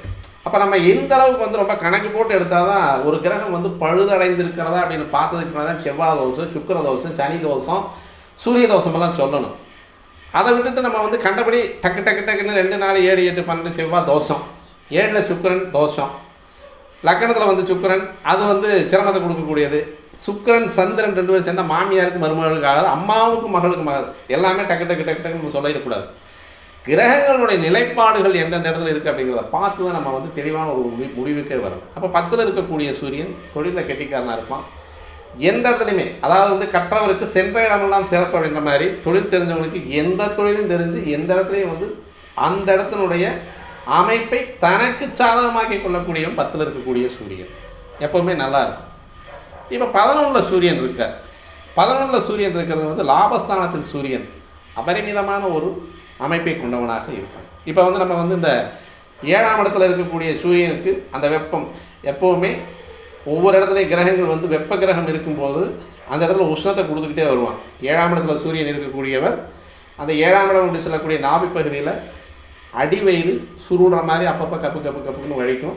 இது எப்பப்போ வலிக்கும் அப்படின்றத பார்த்தோம்னா சூரியன் உச்சப்பகுதிக்கு போகக்கூடிய ஒரு காலகட்டங்களில் மார்கழி, தை, மாசி, பங்குனி, தனுசு, மகரம், கும்பம், மீனம், மேஷம் இந்த வீடுகளுக்கு போகும்போது 7ஆம் இடத்தில் இருக்கக்கூடிய சூரியன் அந்த அடி வைத்து வழியை தருவான். அதிகப்படியான உஷ்ணத்தை அதிகப்படுத்துவான். அப்போ அந்த உஷ்ணத்தை அதிகப்படுத்தும் போது அதற்கு மிக மிக இதமான மருந்து, இதுக்கெல்லாம் பொதுவான ஒரு நிவாரணை அப்படின்றது வந்து நமக்கு இளங்குமரி அப்படின்னு சொல்லக்கூடிய சோற்று கத்தாழை. அதை நீங்கள் சாப்பிட்டு வந்தீங்கனாலே இந்த அடி வைத்து பிரச்சனைகள்லாம் தீர்ந்துடும். அடுத்து 8ஆம் இடம் அப்படின்றது வந்து ஜனன உறுப்பு. எப்பவுமே 8ஆம் இடத்துல சூரியன் இருக்கிறவங்களுக்கு வீரியம் ஜாஸ்தி தான். எப்பவுமே குரு இருந்தாலும் வீரியம் ஜாஸ்தி, சூரியன் இருந்தாலும் வீரியம் ஜாஸ்தி. அது ஆண் ஜாதகமாக இருந்தாலும் சரி, பெண் ஜாதகமாக இருந்தாலும் சரி, தொழிலில் வந்து கெட்டிக்காரன்னு சொல்லிட்டோம். அதே மாதிரி இந்த அவருடைய அந்தரங்க உறவுலையும் கெட்டிக்காரன்னு இருக்கும். அதாவது வந்து கட்டிய மனைவியோடு புணரக்கூடிய ஒரு அமைப்பும் இருக்கும், அடுத்த பெண்களோடு புணரக்கூடிய ஒரு அமைப்பும் இருக்கும். அதே 8ல் சூரியன் இருக்கக்கூடிய பெண்களுக்கும் அதே அமைப்பு தான். கட்டிய கணவன் அல்லது இஷ்டப்பட்ட ஒரு நபரோடு அவருடைய தாம்பத்தியத்தை வைத்துக் கொள்ளக்கூடிய, தாம்பத்தியம்னு சொல்ல முடியாது, இஷ்டப்பட்ட மக்களோடு தனது உடல் இச்சையை தீர்த்து கொள்ளக்கூடிய ஒரு அமைப்பையும் 8ல் சூரியன் இருக்கும்போது கண்டிப்பாக கொடுக்கும். இதெல்லாம் ரொம்ப கவனிக்கணும். அதை துளாராசி இருக்கும்போது இதெல்லாம் எல்லா வேலையும் செய்யும். அதேமாரி ராகு சம்மந்தப்பட்டாலும் இந்த வேலையை செய்யும், குரு சம்மந்தப்பட்டாலும் இந்த வேலையை செய்யும். 8ல் 9ஆம் இடம் அப்படின்னு சொல்லக்கூடியது தொடைப்பகுதி. இதுலேயும் வந்து அந்த சூரியனுடைய அமைப்பு அப்படின்றது வந்து இந்த நீர்கால் அப்படின்னு சொல்லுவாங்க. கண்டிப்பாக அதை செய்யும். 10ஆம் இடத்துல இருக்கக்கூடிய சூரியன் தொழிலில் வந்து நல்ல அருமையான அந்தஸ்தான ஒரு ஆளாக இருப்பான், முட்டி வழி வரும். அதேமாதிரி 11ஆம் இடம் அப்படின்னு சொல்லக்கூடிய லாபஸ்தானம் வந்து முட்டிக்கு கீழே கணுக்காலுக்கு மேலே இருக்கக்கூடிய முழங்கால் பகுதி அப்படின்னு சொல்லுவோம். இதோட கேது சேர்ந்து இருந்தால் இன்னும் சூப்பராக இருக்கும். லாபத்து எங்கிருந்தோ பணம் வரும் அவனுக்கு. வந்து எந்த இடத்துல வந்து அவன் வீடு கட்டி போடுறான், வாடகைக்கு விடுறான், எங்கே இருக்கான், எந்த மாதிரி சொத்தை சேர்த்தான், எந்தெந்த மாதிரியான அமைப்புகளில் வந்து ராயல்ட்டி வாங்குறது, உயர் படிப்பு, இதையெல்லாம் நிறைய கொடுக்கக்கூடிய வந்து கேதுவோடு சேர்ந்த சூரியன் 11ஆம் இடம் அமைப்பு சூப்பராக இருக்கும். அதேமாதிரி 12ஆம் இடத்துல இருக்கக்கூடிய சூரியன் பொதுவாக இங்கே அதே துளாராசியை தான் நம்ம எடுக்கணும். ராகுவோடு சேர்ந்த சூரியனாக இருந்தால் மட்டுமே அந்த கெடுபலன்களை தருவான். மற்றபடி அந்த கெடுபலன்களை தருவதற்கு வாய்ப்புகள் மிக மிக குறைவே. 12ஆம் இடத்துல இருக்கக்கூடிய சூரியன் சஞ்சாரி, எங்கேயும் போயிட்டே இருப்பார், வந்துக்கிட்டே இருப்பார், போகிற இடமெல்லாம் சக்ஸஸ்ஃபுல்லாக எல்லா வேலையும் பார்த்துட்டு இருப்பார். இவங்களுக்கு வந்து சுகர் வந்து டக்குன்னு உடனே வந்து பிபியும் சுகரும் டக்குன்னு உடனே வந்துடும். அதாவது 1ஆம் இடத்துல இருக்கிறவங்களுக்கு பிபி ஹை பிபி இருக்கும், 12ஆம் இடத்துல இருக்கிறவங்களுக்கு ஹை பிபி இருக்கும். ஏன்னா 1ஆம் இடம் தலை, 12ஆம் இடம் கால் அப்படின்றவங்க 12ஆம் இடம் வந்து பெடனி பக்கம்னு சொல்லுவோம். இங்கேயும் 12ஆம் இடம் வந்து சம்மந்தப்பட்டு வரும், தோல் பகுதியும் 12ஆம் இடம் சம்மந்தப்பட்டு வரும். அப்போ பிபி ஹை பிபி வர்றதுக்கான வாய்ப்புகள் இருக்குது. இவங்க வந்து உப்பு வந்து கொஞ்சம் குறைச்சி சாப்பிட்டுக்கணும். அதேமாதிரி ஹீலிங் அப்படின்னு சொல்லக்கூடிய, அதாவது கால் தட்டுனா கால் இடறனா இது மாதிரியான ஒரு பிரச்சனைகளாக வந்து அந்த சூரியன் கொடுக்கறதுக்கான வாய்ப்புகள் 12ஆம் இடத்துல இருக்குன்னா இருக்குது. இதில் வந்து கொஞ்சம் நம்ம ஜாக்கிரதையாக இருக்கணும். தூக்க கெடுதி அப்படின்றது வந்து கண்டிப்பாக இருக்கும். அதேமாதிரி வந்து செக்ஸுவல் இன்ட்ராக்ஷன் அப்படின்றது வந்து அவங்களுக்கு 12ஆம் இடத்துல சூரியன் இருந்தால் கண்டிப்பாக அதிகமாகவே இருக்கும். அதே எந்த விதமான மாற்றமும் கிடையாது. சரி சார், இப்போ சூரியன் வந்து எல்லா ராசிகள்லையுமே இருக்கார். பொதுவாக மேஷம் உச்சம், ரிஷபம் அதற்கு வந்து நட்பு வீடு, சம வீடுன்னு கூட சொல்லலாம். மிதுனம் வந்து நட்பு வீடு, எந்த விதமான பிரச்சனையும் கிடையாது. கடகம் சந்திரனுடைய நட்பு வீடு, அதிலே எந்த விதமான பிரச்சனையும் கிடையாது. சிம்மம் ஆட்சி வீடு, அதில் எந்த விதமான பிரச்சனையும் கிடையாது. கன்னி அந்த இடத்தையும் வந்து சூரியனுக்கு வந்து நட்பு வீடு, அதில் எந்த விதமான பிரச்சனையும் கிடையாது. துளாராசி மட்டும் நீச்சமாகக்கூடியது. இந்த துலா லக்னக்காரங்களுக்கு அவர் தான் வந்து பாதகாதிபதியாக வருவார். அதனால் வந்து அந்த துலா லக்னக்காரங்களுக்கு மட்டுமே வந்து இந்த 9ஆம் இடம் அப்படின்னு சொல்லக்கூடிய மிதுனராசியில் இருந்தாலுமே கொஞ்சம் சிரமத்தை தரக்கூடியவராக இருப்பார். தந்தையின் வழியாக கொஞ்சம் சிரமத்தை கொடுக்கக்கூடியவனாக இருப்பார். அதற்கடுத்து வரக்கூடிய செவ்வாயினுடைய வீடு விருச்சிக வீடு, அவருக்கு நட்பு வீடு. அதனால் வந்து நட்பு கிரகத்தோடு பகை பாராட்டக்கூடிய அமைப்பு இல்லை. தனுசு வீடு குருவோட வீடு, நட்பு வீடு. மகரம் கும்பம் ரெண்டுமே வந்து அவருக்கு வந்து பகை வீடு. அதேமாதிரி வந்து மீனம் வந்து அவருக்கு வந்து நட்பு வீடு. அப்போ இந்த பகை வீடுகளில் இருக்கக்கூடிய நிலைமை அப்படின்றது நிலைப்பாடு அப்படின்றது சுக்கிரனுடைய ஒரு வீட்டில் இருக்கக்கூடிய துலாம் ராசியிலும், சனியினுடைய வீட்டில் 2 ராசியில் இருக்கக்கூடிய மகரம் கும்பம் இந்த 2 வீடுகளில் இருக்கக்கூடியவங்களுக்கு மட்டுமே இந்த சூரியனாகப்பட்டவர் கொஞ்சம் கடுமையான பாதிப்புகளை தருவார். எங்கேயோ ஒரு பக்கம் பிரச்சனையை கொடுப்பாரு. அரசாங்கத்தின் மூலமாக பிரச்சனை, ராகுவோடு சேர்ந்து விட்டால் மிக கடுமையாக தந்தையாரோடு பிரச்சனை, பூர்வீக சொத்துக்கள் இவருக்கு கிடைக்காம போகிறது. அப்படியே பூர்வீக சொத்துக்கள் இருந்தாலுமே வந்து அது வெளியே இவர் தானாவதியாக வந்து விற்று தொலைச்சி அதை வேலையை முடிக்கிறது. பொதுவாக வந்து சூரியன் கெட்டு போயிருந்தால் அவங்களுக்கு வந்து அது பூர்வீக சொத்து கிடைக்காது. சூரியன் கெட்டு போயிருந்தால் கண் நோய் உண்டு. சூரியன் கெட்டு போயிருந்தால் பல் வரிசை இருக்காது, பல் அடிக்கடி கீழே விழுந்து அதை கட்டிக்கிட்டு இருக்கணும். சூரியன் கெட்டு போனால் எலும்பு வந்து ஸ்திரம் இருக்காது, எலும்பில் வந்து அப்பப்போ உடைப்புகள் வரும். கடைசியில் வந்து சாக போகிற நேரத்தில் வந்து இந்த பெட்டில் அதாவது படுக்கையில் விழுந்துறாங்க இல்லையா, இவங்களுக்கெல்லாம் வந்து போன் கேன்சர் அப்படின்னு ஒன்று வரும். அந்த போன் கேன்சர் வர்றவங்கள வந்து சூரியன் கெட்டவங்க. சூரியன் கெட்டான்னு சொல்கிறேன். எப்படியா சூரியன் கெடுவார் அப்படின்னா சனி மகர வீடு, அதாவது மகர கும்ப வீடுகளில் சூரியன் இருக்கும் பொழுது, அதே மாதிரி வந்து துலா ராசியில் சூரியன் இருக்கும் பொழுது, துலாம் ராசி அப்படின்னு சொல்லக்கூடியது காற்று ராசி, வாயு ராசி, அங்கே தான் அவர் வந்து நீச்சமகர ராகுனுடைய சாரத்தில். இதேமாரி காற்று ராசி அப்படின்னு சொல்லக்கூடியது கும்பம், அதற்கடுத்து வந்து மண் ராசி அப்படின்னு சொல்லக்கூடியது மகரம், நீர் ராசின்னு சொல்லக்கூடியது கடகம்.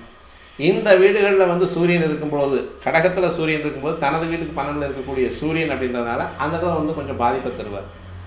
இந்த இடங்களில் சூரியன் இருந்து இவர்களோடு ராகு, இந்த சூரியனோடு நேரடியாக ராகு சம்மந்தப்படக்கூடிய ஒரு அமைப்பு. எங்கே துலாம் வீட்டில் ராகு ப்ளஸ் சூரியன், மகர வீட்டில் ராகு ப்ளஸ் சூரியன், கும்ப வீட்டில் ராகு ப்ளஸ் சூரியன், கடக வீட்டில் ராகு ப்ளஸ் சூரியன். இந்த இடங்களில் இந்த மாதிரியான கிரக இணைவுகளில் சூரியன் இருந்தால் கெடுதி. அப்போ வந்து இந்த போன் கேன்சரு, தகப்பனாரோடு உறவு விட்டு போவது, அல்லது தகப்பனாரே இல்லாமல் வாழ்க்கையை நடத்தக்கூடியது, அல்லது பிறக்கும் பொழுதே தகப்பனாரை எடுத்து பிறக்கிறது, அரசாங்கத்தோடு எப்போவுமே இந்த மாதிரி இந்த காம்பினேஷன் இருந்தால் அரசியல்வாதிகளுக்கு நம்ம சப்போர்ட் பண்ண வேண்டாம், அரசியலுக்கு போக முடியாது. அவங்க அது வந்து சனியினுடைய சப்போர்ட் இல்லாமல் போக முடியாது. இந்த சூரியன் கெட்டு போயிருந்தாலும் அந்த ஆன்ம பலம் ஆளுமை பலம் இருக்காது. கடைசி வரைக்கும் தொண்டனாகவே இருந்து துண்டை கிழிச்சிட்டு போயிட்டே இருப்பாங்க. அப்போ அந்த சூரியன் கெடும் பொழுது இந்த மாதிரியான வேதனைகளான ஒரு பிரச்சனைகள்லாம் தருவார். சரி, அப்போ இதுக்கெல்லாம் என்ன சார் பண்ணணும், இதற்கான பரிகாரங்கள் என்ன அப்படின்னா முழுமையாக தன்னை பரிசுத்தப்படுத்திக்கிறது தான். இதெல்லாமே வந்து இந்த கிறிஸ்டியனில் வரக்கூடிய வார்த்தைகளை வந்து பரிசுத்தப்படுத்திக்கிறது ஒன்றும் இல்லை. தெய்வ பக்தி அதிகமாக இருக்கணும், சிவன் வழிபாடு தெளிவாக இருக்கணும், தன்னை உணரக்கூடிய அனைத்து செயல்களையும் செய்யணும். தியானம், மெடிடேஷன், சூரிய நமஸ்காரம். காலையில் எழுந்திரிச்சு ஒரு 6 மணி 7 மணி வாக்கில் இளம் கதிர் அப்படின்னு சொல்லுவோம்ல, இளம் சூரியன், அந்த கதிர் அப்படியே மேலே வரும்பொழுது அதில் வந்து ஒரு மணி நேரம் உட்காந்துருக்கும். 1 மணி நேரம் உட்காந்துருந்தாலும் இயற்கையாகவே அந்த சூரியனிலிருந்து வரக்கூடிய F2, F3, F16 இந்த மாதிரியான அதிகமான நமக்கு தேவையான நுண்ணுயிர்கள் வந்து நம்மளுடைய உடம்புக்குள்ளே வந்து உட்காந்துருக்கும். இவ்வளோதான் பரிகாரங்கிறது. வேறு எந்த விதமான சூரியனார் கோயிலுக்கு போங்க, அங்கே போங்க, இங்கே போங்க, இப்படி போங்க, அப்படி போங்கன்னா வருஷமெல்லாம் சூரியனார் கோயிலுக்கு போயிட்டே இருக்க முடியாது. வருஷமெல்லாம் உங்கள் வீட்டில் வந்து மேலே மொட்டை மாடியிலையோ அல்லது தலைவாசல்லையோ வாசல்லையோ எங்கேயோ ஒரு சூரிய வெளிச்சம் வந்துட்டு காலை அப்படி எந்திரிக்கக்கூடிய சூரியனில் நம்ம போயிட்டு அந்த வைட்டமின் சக்திகளை வந்து நம்ம உடம்புக்குள்ளே வாங்கணும். இது வந்து மிக மிக மிக மிக முக்கியமான ஒரு விஷயம். அடுத்து சூடான பதார்த்தங்களை இளம் சூட ரொம்ப ஆறி போய் சாப்பிடக்கூடாது. எப்போவுமே வந்து பழைய சோறு சாப்பிட்டவங்களுக்கு வந்து அல்சர் வரும், அசிடிட்டி வரும், வயிறு தொப்பை போடும், அஜீரணமாகும். நிறைய நேரம் வந்து ஜீரணமாகிறதுக்கு ரொம்ப நேரம் எடுக்குது. அப்போ வந்து செரிமானமாகக்கூடிய உணவு வகைகளை கண்டிப்பாக சாப்பிட்டுக்கணும். அப்போ அந்த சூரியன் அப்படின்னு சொல்லக்கூடிய அமைப்பில் வரக்கூடிய பித்தளை பாத்திரங்களில் ஈயம் பூசி சாப்பாடு செஞ்சு சாப்பிட்றது நல்லது. ஏன்னா அந்த உலோகத்தினுடைய தன்மை உள்ளே போகும். அப்போ நமக்கு வந்து அந்த தங்கச்சங்கிலி போடுறது அப்படிங்கிறது வந்து அதுவும் போட்டுக்கலாம் தாராளமாக. அது வந்து குருவனுடைய முழுமையான ஆகர்ஷணம் தங்கச்சங்கிலி, இவங்களும் போட்டுக்கலாம். அதேமாதிரி வந்து சிவப்பான காய்கறிகள் நிறையவே சாப்பிட்லாம். கேரட்டை வந்து செவ்வாய்க்குன்னு சொல்லுவோம், சூரியனுக்கு சொல்லலாம். முக்கியமாக வந்து கோதுமை அப்படின்னு சொல்லக்கூடியது வந்து உணவுக்குள்ளே எடுத்துக்கலாம். அதிகமாக எடுத்துக்கிட்டோம்னா நல்லா இருக்கும். இயற்கையான பயிர் வகைகளில் வந்து நிலத்துக்கடியில் விளையக்கூடிய நிலக்கடலை எடுக்கலாம், அதை நம்ம எடுத்துக்கலாம். அது வந்து நல்ல நியூட்ரிஷன் கொடுக்கும். நமக்கு வந்து சூரியன் கெட்டவங்களுக்கு வந்து நல்ல நியூட்ரிஷன் கொடுக்கும். அதேமாதிரி வந்து சூரியன் உச்சமாக இருக்கக்கூடியவங்க வந்து உப்பு கம்மியாக போடணும். சூரியன் வந்து நீச்சமானவங்களுக்கு வந்து உப்பு கொஞ்சம் அதிகமாக போட்டு சாப்பிடணும். இதையெல்லாம் வந்து நல்ல நியூட்ரியன் வந்து நிறைய கிடைக்கும். அப்போ இந்த மாதிரி உணவுப் பொருள்கள் வந்து நம்ம எடுத்துக்கிறதுல வந்து அதிகமான அதிகம் செலுத்திக்கிட்டோம் அப்படின்னா இந்த சூரியனுடைய கேடு அப்படின்னு சொல்லக்கூடியது அந்த ஜாதகரை ஓரளவுக்கு கடைசி வரைக்குமே அவருடைய 70 வயது 80 வயது 90 வயது அப்படின்னு அந்திம காலம் வரைக்கும் இந்த சூரியனால் வரக்கூடிய தீமைகளை கெடுத்து நன்மையை நம்ம எடுத்துக்கலாம். அதேமாதிரி தகப்பனாருடைய வழிகாட்டுதல், அவருடைய இணக்கமான ஒரு போக்கு, அவரோடு எப்பவுமே வந்து ஒரு மனஸ்தாபத்தை உருவாக்கிக்காமல் ஒரு நல்ல அணுகுமுறையை வச்சுக்கிட்டோம்னாலும் இந்த சூரியன் நமக்கு தெளிவாக வேலை செய்வார். அப்போது சூரிய குளியல் உண்ணும் உணவு முறைகளில் வந்து அதாவது வந்து மிக கடுமையாக ஆறாத உணவு வகையில் அப்பப்போ இளஞ்சூட்டில் சாப்பிட்டுக்கிறது நல்லது. சாப்பாட்லேயுமே இவ்வளோ ஒரு விஷயம் இருக்குது. அப்போ அந்த இளஞ்சூட்டில் நம்ம சாப்பிட்டுக்கிறது வந்து ஓரளவுக்கு நன்மையை தரக்கூடிய அமைப்பாக இருக்கும். கால்சியம் அதிகமாக இருக்கக்கூடிய பொருட்கள் முட்டைக்கோஸ், தக்காளி, நிறைய தக்காளி எடுத்துக்கலாம். சூரியன் கெட்டு போனவங்க பாருங்கள், தக்காளி நிறைய எடுப்பான். 2ல் சூரியன் இருக்கிற தக்காளி நல்லா சாப்பிடுவாங்க, தக்காளி சாஸ் நிறையா சாப்பிடுவாங்க. 2ல் சூரியன் இருக்கக்கூடியவங்க, அதேமாதிரி வந்து சூரியன் பலவீனமாக இருக்கக்கூடியவர்கள், நம்ம துளாராசியில் அல்ல ராகுவோடு சம்மந்தப்பட்டு கேதுவோடு சம்மந்தப்பட்டு இருக்கக்கூடியவங்க தக்காளி நிறையா சாப்பிடுவாங்க. நிறைய கால்சியம் இருக்குது. அதேமாதிரி முட்டைக்கோஸ் வந்து கேபேஜ் அப்படின்னு சொல்லக்கூடிய முட்டைக்கோஸ் நிறைய சாப்பிடலாம். குடமிளகா, பழுத்த குடமிளகா நிறைய சாப்பிடலாம். மிளகு நிறையா சாப்பிடலாம். இதெல்லாம் வந்து சூரியன் கெட்டு போனவங்களுக்கு வந்து பூண்டு, அதுவும் நிறைய பூண்டு வந்து ராகுக்கு வரும். அந்த ராகுவையும் நம்ம உள்ளே எடுக்கும்பொழுது நல்ல அருமையான ஒரு நியூட்ரிஷன் கிடைக்கும் நிறையா. அப்போ வந்து உடம்புக்கு தேவையான கால்சியம் சத்துக்கள் இருக்கக்கூடிய அனைத்து உணவுப் பொருட்களுமே கண்டிப்பாக நம்ம எடுத்துக்கிறது நன்மையை தரக்கூடிய அமைப்பாக இருக்கும். சூரியன் கெட்டிருந்தாலும் இந்த மாதிரி உணவு வகைகள் எடுத்துக்கோங்க. வாழ்க்கையில் நல்லா இருக்கலாம்னு சொல்லி நம்ம இந்த வீடியோ முடிச்சுக்கலாம். மீண்டும் நல்ல ஒரு பதிவோடு உங்களை சந்திக்க வருகிறேன் நண்பர்களே. நன்றி, வணக்கம். Hello sir.